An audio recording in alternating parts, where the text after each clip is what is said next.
Grabe, ang ganda ng lugar dito mga ka-journeys. At ito yung makikita nyo pagpasok nyo pa lang dito sa resort. Tapos yung hallway, saka yung mga cottage, expectation talaga.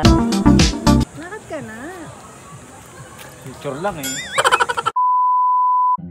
Good day mga ka-journeys! Kamusta naman ang araw nyo ngayon? And for today's video, grabe, sobrang init ngayon dito sa Cavite mga ka-journeys. Nagbabaga, alam nyo, numero 1 kami sa listahan. Pero ngayon ay magre-relax at muna kami mga ka-journeys dahil sa sobrang init ngayon meron kami pupuntahan dito sa Indang. Sabi malamig daw yung tubig at saka nature spring kasi to mga ka-journeys, kaya tamang-tama rin dahil sobrang init. So ipapakita ko sa inyo tong pupuntahan namin, kaya tara ipapasyal ko kayo doon.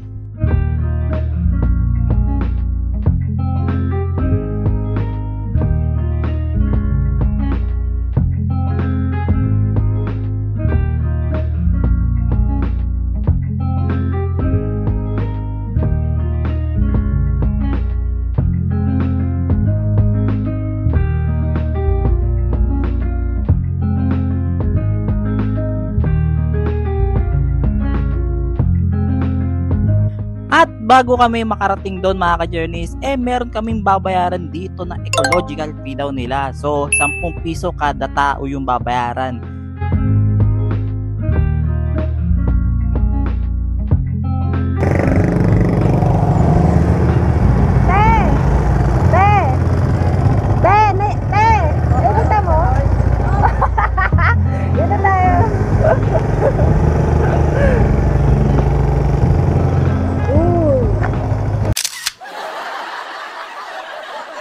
At nandito na nga kami ngayon mga ka-journeys. 1 oras kalahati din ang biyahe namin papunta rito. Nakita mo yung pitbull doon? Ang kulit eh. Ha? Kaya yan? Kaya ba yan? Kaya yan? Kailangan lang ng buwelo.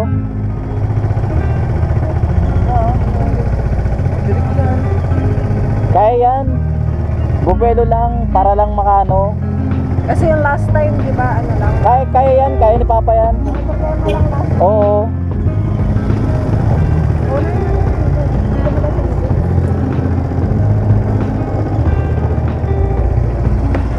Ito, kaya? Kaya yan, kaya. Kaya. Basic lang yan.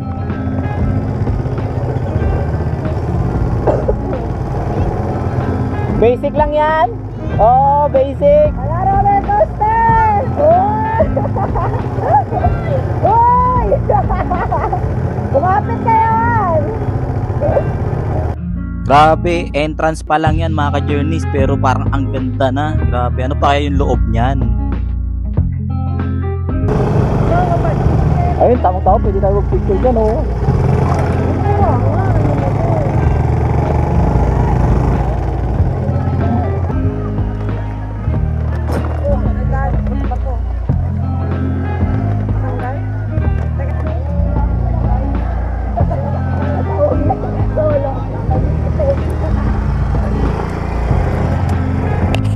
At sa wakas, nandito na rin kami sa Villa Pelomena Natural Spring Resort mga ka-journeys. Dito yan sa Indang.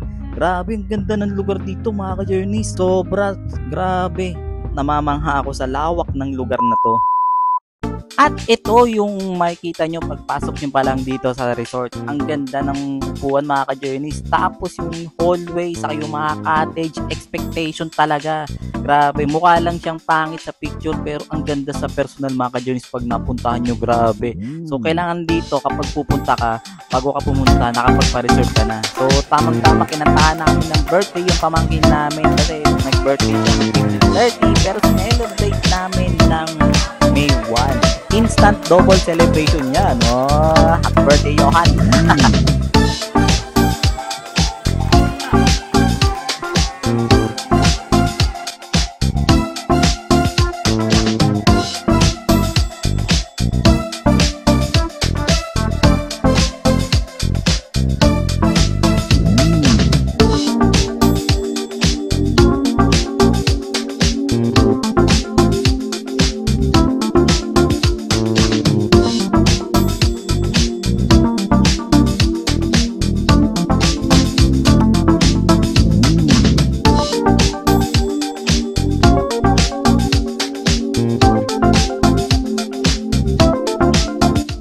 Buti na lang din ay nakapag-book na kami bago kami makarating dito kasi kung hindi ka magpapabook at walk-in medyo mahirap ang paano pagpasok dito mga ka-journey. So tamang-tama dahil konti pa lang yung nakakapasok nagkaroon kami ng pagkataon na mabidyohan ang ganda ng lugar na to mga ka-journey bago pa dumami yung tao mamaya.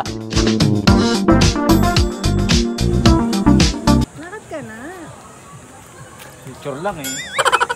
At ngayon ay pabalik na kami sa cottage para magpalit na rin syempre ng panligo para mamaya diretso na mga ka-journeys. At picture muna kami dito. Grabe, may mga ano rin sila rito, Instagrammable picture.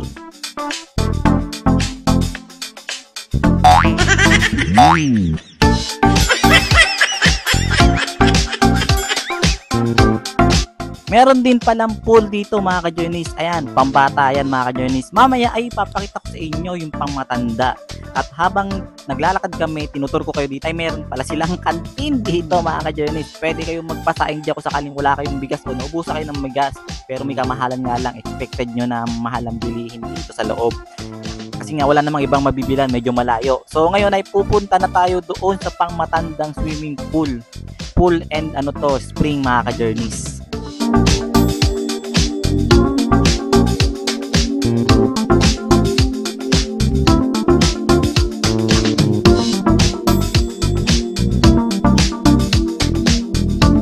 At ito yung pang-adult na swimming pool mga ka-journeys. Pero may mga bata rin na dito lumalangoy. Basta 4 or 5 feet below, kayang-kaya naman langoy yan ng mga bata. At ngayon, meron ako ipapakita sa inyo dito mga ka-journeys. Pero nagkamali ako ng daan. Dapat dito ako sa kabila dumaan pala. Sorry naman ha. So ngayon mga ka-journeys, meron ako ipapakita sa inyo na baka mag-interesante kayo kung sakaling mapunta kayo dito. So merong gulong dyan na parang lubid na baging. Kaso medyo malalim na yung tubig dyan mga ka-journeys. Malalim yan dyan sa part na yan. Tapos meron din yun parang slide. Ang lalim din dyan mga ka-journeys, ang dami nagsasabi kasi umaangat na yung tubig dyan kanina. Dapat pala nung pagpunta namin chinek na namin dyan at dyan na kami naligo kanina. Ngayon medyo mataas na kaya mahirap ng paliguan. Di naman lahat marunong lumangoy at sumisid. At eto na yung falls mga ka-journeys. Grabe, dami naliligo. Kanina wala pang tubig yan. Ngayon, pagbalik namin, dami ng tubig. Kaya sinama na namin sila mama para maligo dahil sobrang lamig daw dyan.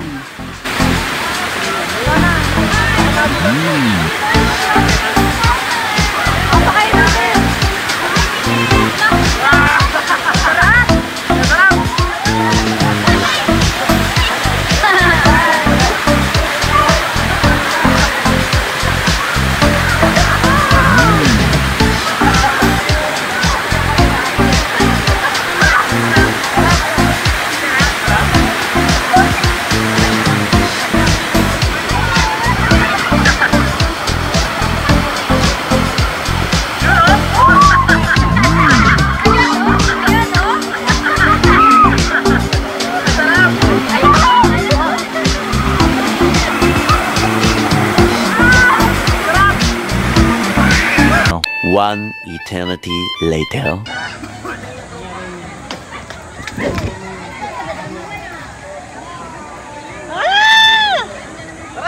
Mag-isa ka na lang. At pagkatapos nga namin maligo at kumain, nagpunta na kami dito sa hanging bridge. Grabe, nauga-uga yan mga ka-journeys. Kaya dahan-dahan na kayo sa paglalakad kung sakaling mapunta kayo dito at gusto nyo puntahan tong lugar na to.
Tingin, oh, sunflower, oh.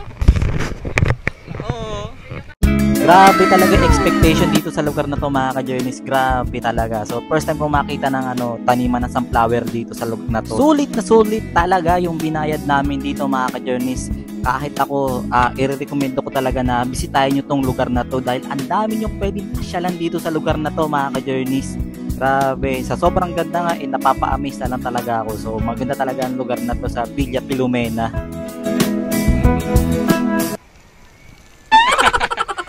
Uy, mama!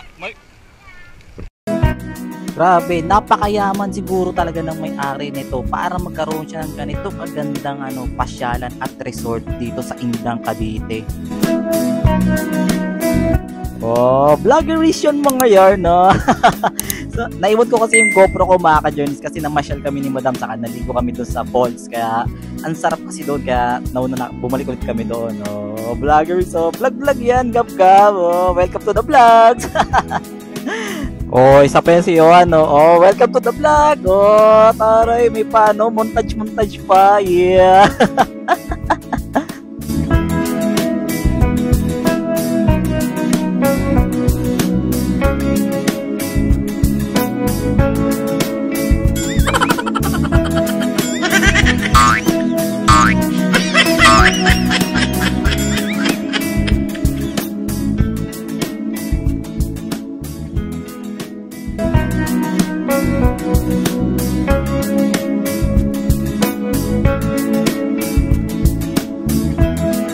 At ito nga, sinama namin yung dalawa naming makukulit na pamangkin. Oh, gustong gusto ko naman, hindi ko lang kung bakit. Pero dati ayaw nila sa akin.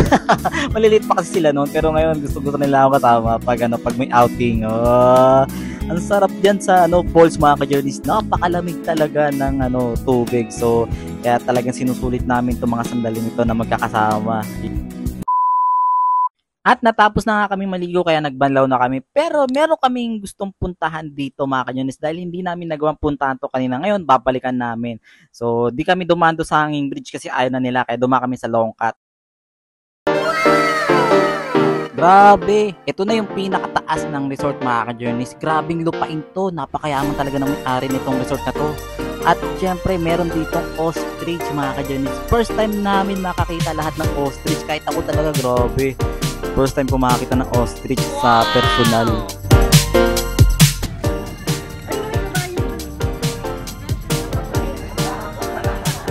Ayun lang, napakainin ko rin. Yung isa. Oh, kaibigan. Dead ma. Hindi ako pinapansin, kaibigan. Franny! Kaibigan. Franny! Ang choosy mo naman. Ito na. Friend, pili ka. Oh, ay sayang.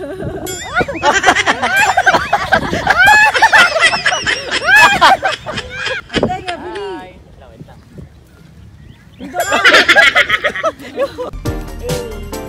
Mas ano?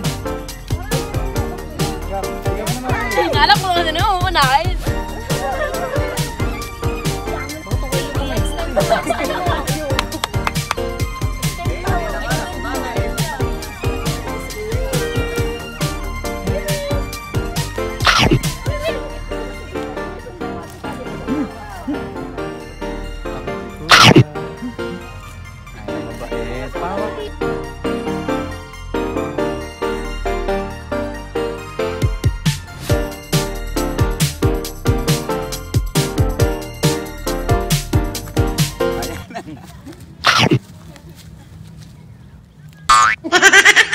Ayaw niya sa'yo.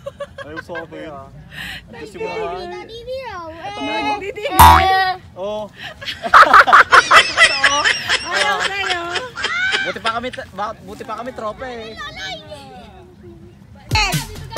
Kinuha namin ni Loloy.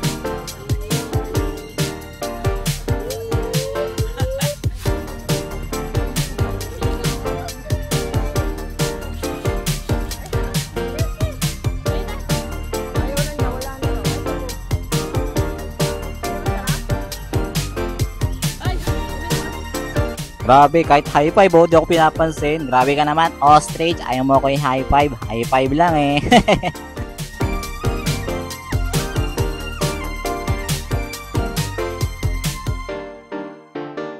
At meron pa palang isang ostrich dito. Grabe, ang tangkad mga ka-journeys. Oh, tinan nyo naman yung hita, ang haba. Tapos ito yung mga kabayo. Oh, tapos meron mga yung isa. Oh. Pilit na inuubos yung pagkain sa balde kahit siguro wala nang laman. Ibang klase talaga. Tapos merong maliliit na ibon na yun. Ayan o, ibon o pabo mga ka-journeys. Di ko alam kung peacock ba yan. Basta comment nyo na lang kung anong klaseng ibon to mga ka-journeys. Grabe, ang gaganda. Tapos grupo sila, grupo-grupo. Oh, kung nasan yung isa, nandun ang lahat.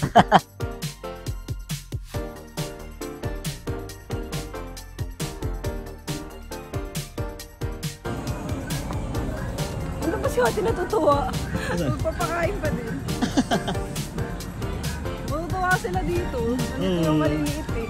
Be! Be! Grabe. Wala akong masabi dito mga ka-journeys. Ang ganda nitong Villa Filomena Nature Spring. Sulit na sulit yung binayad naming entrance dito sa kayong cottage. Tingnan nyo naman yung makikita yung view, di ba? Oh. May mga may makikita kayong ostrich. Ayun oh. Oh. Ayun oh. Ayun oh, ostrich oh. Ayun oh, ostrich. Oh. Ayan oh. Grabe, ang dami niyan. Oh. Grabe, sulit yung pagpunta dito mga ka-journeys. At ngayon ay pababa na kami mga ka-journeys. Grabe, ang ganda ng lugar dito. So recommended ko talaga na pasyalan nyo to mga ka-journeys. Grabe, sulit na sulit yung ibabayad nyo rito. So ito yung dinaanan namin kanina, yung may sunflower. Tapos tingnan nyo naman yung view. Oh grabe, diba? Angas.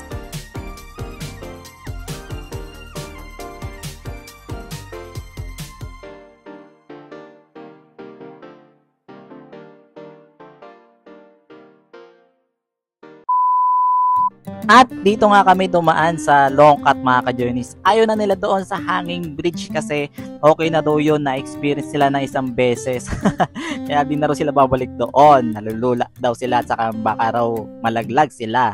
Grabe, ang ganda rito mga ka-journeys sa lugar na to na Villa Filomena. So talagang dapat nyo lang na i-check at bisitahin tong lugar na to. So perfect yan sa mga tag-init kasi mainit talaga dito sa Cavite, 'di ba? Gaya nga na sinabi ko sa inyo, number 1 kami sa tag-init. So, ayan lang. At kung tinatanong nyo pala kung magkano ang entrance dito mga ka-journeys, 200 para sa adult at 160 naman para sa mga bata.